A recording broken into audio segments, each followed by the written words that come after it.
ఈ బంధం మొదలైనప్పటి నుంచి నువ్వు ఎప్పుడూ ఆనందితకే తోడుగా నిలిచావు. ఆ కియాన్ నీ కొడుకు కాకపోయినా అతనికి మంచి జాబ్ ఇవ్వాలని చూస్తున్నావు కదా అన్నయ్య. అయినా సరే వాళ్ళు నిన్ను ఇంటి నుంచి బయట గెంటేశారు కదా, సిగ్గులేని వాళ్ళు. అన్నయ్య, నీ అసలు ఐడెంటిటీని దాచాలనుకుంటున్నావా?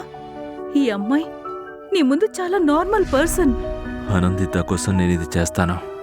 నా అసలు ఐడెంటిటీ తెలిస్తే తను ఎప్పుడు నాతో తనంతాను కంపేర్ చేసుకుంటూ చాలా ఇబ్బంది పడుతుంది. తనకి కేవలం నా డబ్బుపైనే ప్రేమ ఉందని అమ్మా నాన్న అనుకునేవారు. అది తప్పని నిరూపించడానికే నా స్టేటస్ని బిజినెస్ని వదిలేసి తను సంతోషంగా ఉండడం కోసం ఒక నార్మల్ హౌస్ హస్బెండ్ లాగా పూర్తిగా మారిపోతాను. అదే మీరు చేసిన అతిపెద్ద తప్పన్నయ్యా. ఆనందిత మీ ప్రేమకి అస్సలు అర్హురాలు కాదు. ఈ వాచ్ అమ్మ మీకోసం ఇచ్చింది. ఆమె బ్రతుకుంటే ఈరోజు మీ పరిస్థితి చూసి తట్టుకోలేకపోయేది. ఐఎమ్ సారీ అమ్మా. హలో అమ్మా, అంతా బానే ఉంది కదమ్మా? బాబు,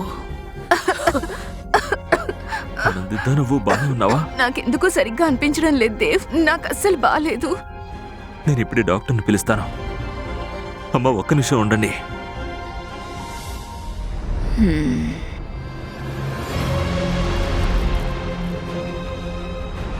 నువ్వు చెప్పింది నిజమే దియా. నేను ఆనందితకు డివోర్స్ ఇచ్చేస్తాను. కానీ నువ్వు నా కోసం ఒక పని చేసి పెట్టాలి. కౌశిక్ కంపెనీ డబ్బుతో ఏదో మోసం చేస్తున్నట్లున్నాడు. ఆనందితకు డైమండ్ గిఫ్ట్ ఇచ్చాడు. అంత డబ్బు ఎక్కడి నుండి వచ్చింది? నా కోసం ఎంక్వైరీ చేయి.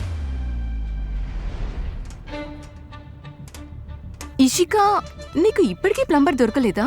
మామ్, ఈరోజు న్యూ ఇయర్ కదా, అందరూ సెలవులో ఉన్నారు. డాడీ పైప్ను తనంతట తానే బాగు చేసేవారు. నాదే తప్పు.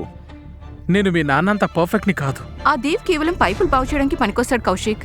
నువ్వెందుకు తనతో కంపేర్ చేసుకుంటావు? సారీ.